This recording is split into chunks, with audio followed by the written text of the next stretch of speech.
In India, arranged marriages, some work out and some don't. For me, it didn't. I was so young and I wanted to study further. I just completed my schooling and then I was working also, and that also against my parents' will. I was a free bird then and I still am a free bird now. I wasn't ready.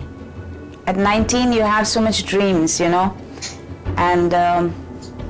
so my parents, they wanted me to get married. So he came to meet me with his mom where I was working, and then 2 days later I hear that I'm getting engaged in 2 days.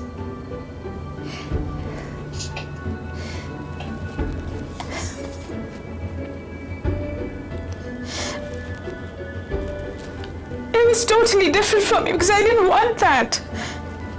I had so much dreams, I couldn't refuse. And so I got engaged 2 days later. 10 days later I got married. 15 days later I left to a whole new world, And so we didn't get a chance to know each other, and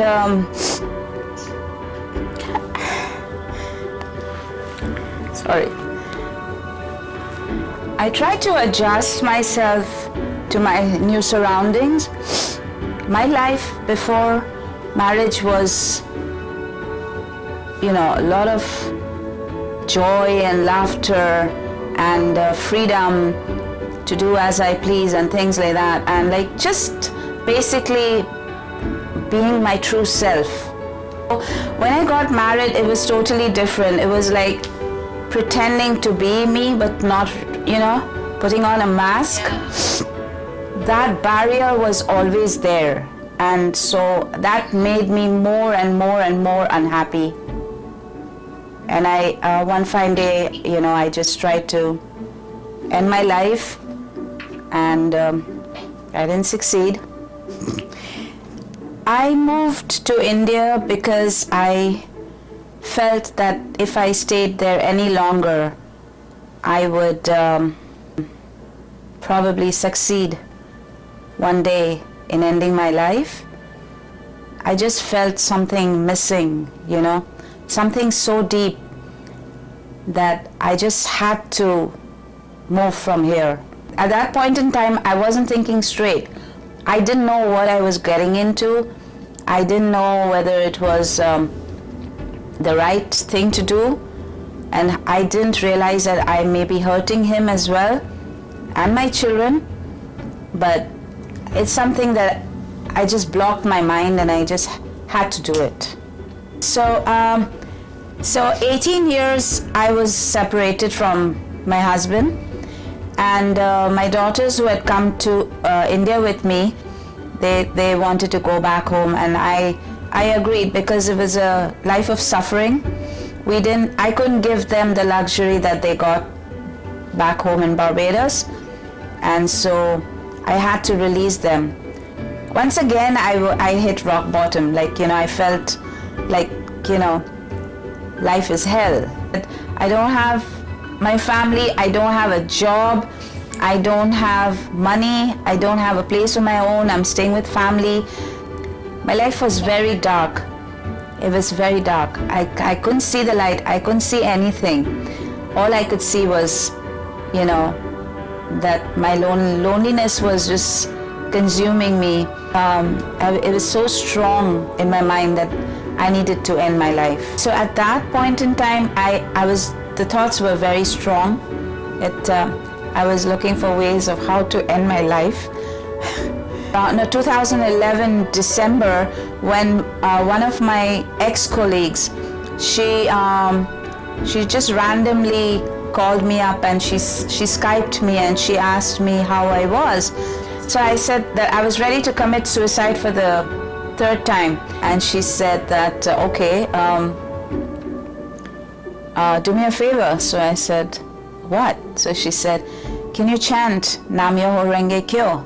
So I said, okay, And so when I would be in the kitchen or just sitting idle, I would just start chanting, Nam Myoho Renge Kyo. But mystically, I didn't know that Nam Myoho Renge Kyo that I was chanting was working for me in a very, very, very mystical way. Because the first thing that happened was my suicidal thoughts completely disappeared. I wanted to live after that. That's all I could think of. I couldn't think of anything else. No future, nothing. Just that I want to live.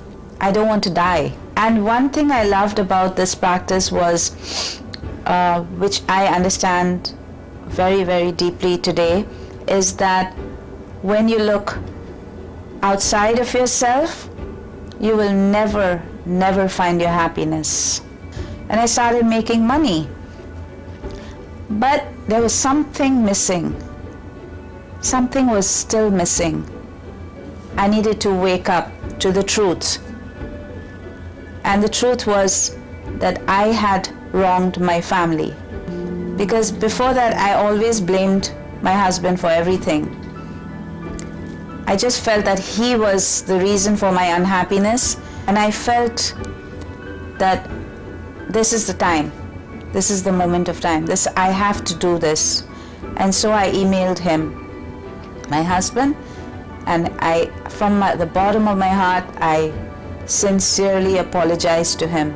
No matter what transpired between us, I just feel that we need to, make things right. And I missed my family, and that was what was missing. Because you can never be happy when you make others suffer. You can never be happy. This practice taught me to be selfless, to start thinking it's about time that I started thinking about my family and others. And his response was like, the house was always yours. This is your home, And it turned my heart, I was like, wow, is he for real, 18 years. 18 years. In 18 years, it taught me a lot.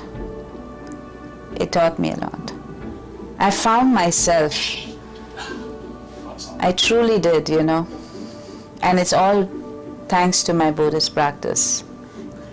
And today, I can say that I'm really content with my life. I got my family back. My kids love me. I love them. And my husband loves me, even though he's a bit irritating at times. Still riles me. But I really see him in a different light now. I see him as a Buddha, because that's what my practice teaches me. Everybody is a Buddha. A Buddha is enlightened. Everyone is. But you can only see that if you see yourself as a Buddha. And I'm so grateful to have reconnected with my daughters, because, there was something really missing over there, and I really, really, really, really love them, even though they mock me at times. But no, we have a lot of fun together. Oh.